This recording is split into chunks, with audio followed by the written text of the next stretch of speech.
एक तरफ समाज कहती है कि बेटी पढ़ाओ बेटी बचाओ, लेकिन इस पढ़ाने वाली बेटी को कोई नहीं बचा पाया। समाज का कानून, यहाँ तक कि सीबीआई और समाज के वो लोग जो बेटी के बारे में बात करना चाहते हैं। ये बेटी वो थी जिनका 3 बार पोस्टमार्टम किया, फिर भी कोई रिजल्ट नहीं आया, उनको इंसाफ नहीं मिल पाया। क्या हमारी पुलिस और सीबीआई और सरकार में बैठे वो लोग इनको इंसाफ नहीं दिला सकते? इस घटना को हुए तकरीबन 2 हफ्ते से भी ज़्यादा हो गया है। चलिए इस खबर को मैं आपके सामने सोशल मीडिया और समाचारों में और उन लोगों से प्राप्त है जो उन घटना की गवाही दे रहे हैं, उन सभी कड़ी को एक साथ जोड़ता हूं और इस बहन मनीषा की जो घटना है उसको आप तक पहुंचाता हूं। घटना हम शुरुआत से बताते हैं।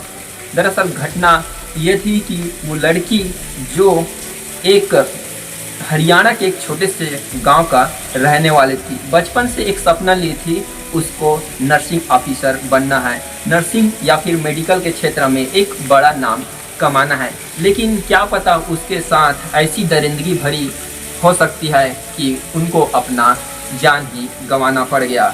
वो सुबह थी 11 अगस्त की, जब वो अपने एक स्कूल जिसमें वो पढ़ाती थी उस स्कूल के वैन में बैठ कर के बच्चों को पढ़ाने के लिए जाती है। पापा को पहले से बता देती है कि वो आज स्कूल से लेट आएंगी, क्योंकि उसको उसका जो उद्देश्य था नर्सिंग ऑफिसर बनना या फिर मेडिकल क्षेत्र में एक सुनहरा अवसर की तलाश करते हुए समाज की सेवा करना उसका मेन उद्देश्य था। उसी के बहाने वो स्कूल जाया करती थी। स्कूल तकरीबन उसको 1 महीना हुआ था और पहले महीने का पेमेंट आने ही वाला था। उस पेमेंट से वो उस नर्सिंग कॉलेज में एडमिशन लेना चाहती थी, इसीलिए वो 11 तारीख की सुबह बच्चों को पढ़ाने के लिए निकली थी।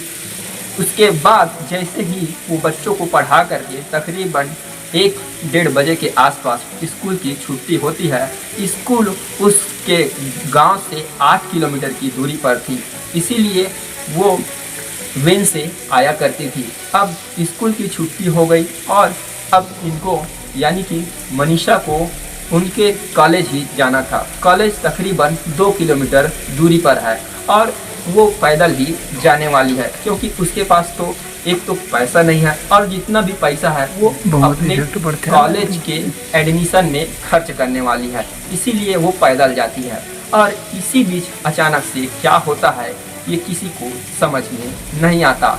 लगातार 3 दिन बाद उनकी लाश उन्हीं के कॉलेज के 500 मीटर दूरी पर एक नहर के पास मिलता है। इसके पहले क्या क्या और घटनाएं हुई थी?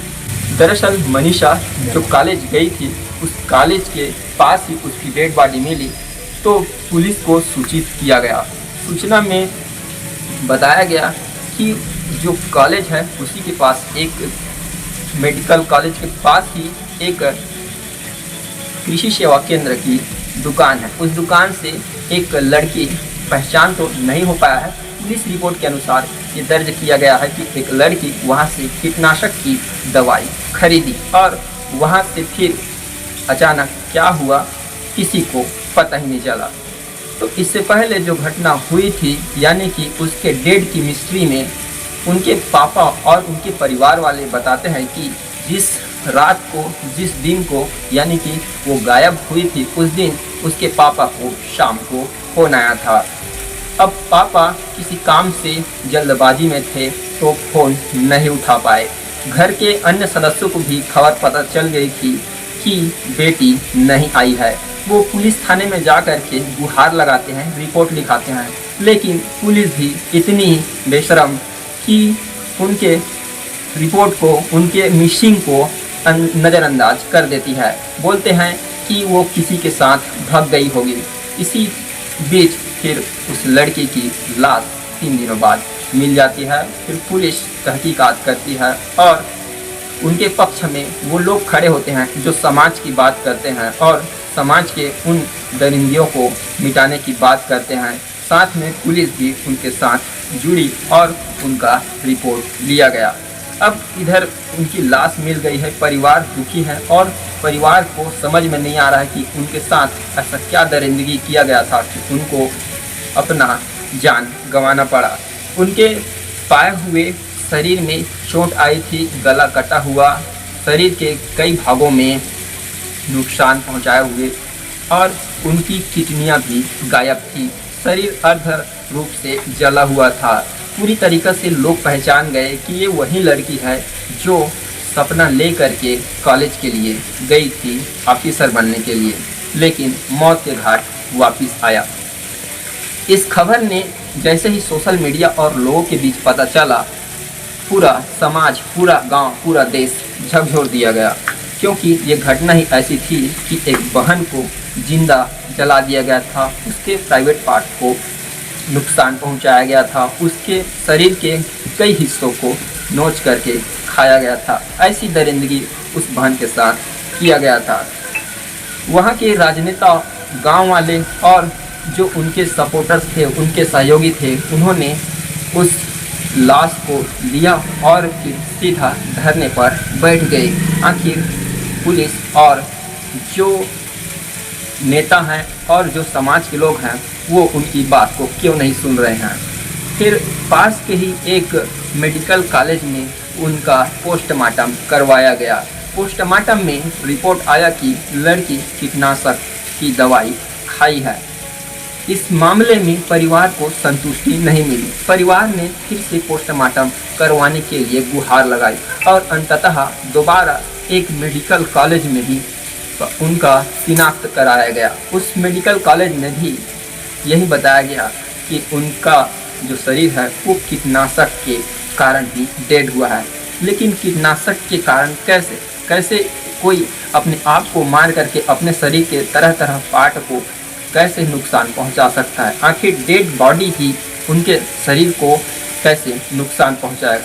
कई लोगों का मानना ये भी था कि कुत्ते या फिर कुछ जानवर उनके शरीर के पार्ट को खा गए होंगे, लेकिन जो जला हुआ शरीर है आखिर किसने जलाया होगा उसके शरीर को, ये बड़ी बात होती है। फिर इस बार भी परिवार को संतुष्टि नहीं मिलती और परिवार एक नया रास्ता अपनाती है, सरकार से गुहार लगाती है। फिर से धरना किए जाते हैं, लोगों द्वारा उनकी सहयोग किया जाता है, कैंडल मार्च निकाले जाते हैं, तरह तरह के कार्यक्रम चलाए जाते हैं, धरने दिए जाते हैं, सड़कों पर चक्का जाम किया जाता है। तब जाके कहीं सरकार की आंखें खुलती है और सरकार फिर परिवार के द्वारा दो मुख्य बातें रखी गई थी, उन बातों को मानने को तैयार होती है। वो बात थी, एक तो जो मनीषा है उसकी केस को सीबीआई को हैंडल किया जाना चाहिए, यानी कि हरियाणा पुलिस को इस केस में इन्वॉल्व ना हो करके सीबीआई को दिया जाना चाहिए।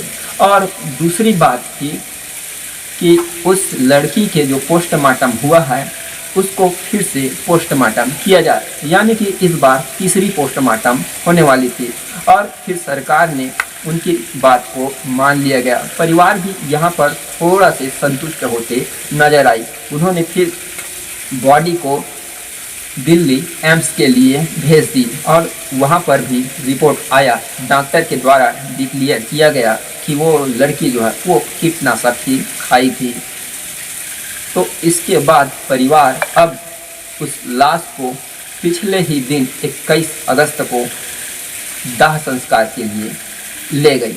तो इस प्रकार से ये घटना कई तथ्यों से और कई तरीकों से जांचा गया है, लेकिन आखिर रियलिटी क्या थी, सही चीज़ें क्या थी, उसको अभी तक के नहीं, उसके तह तक अभी तक के कोई पहुंच नहीं पाया। आखिर पुलिस क्या कुछ छुपा रही है या फिर डॉक्टर कुछ छुपा रहे हैं, उस परिवार को इंसाफ क्यों नहीं मिल रहा है।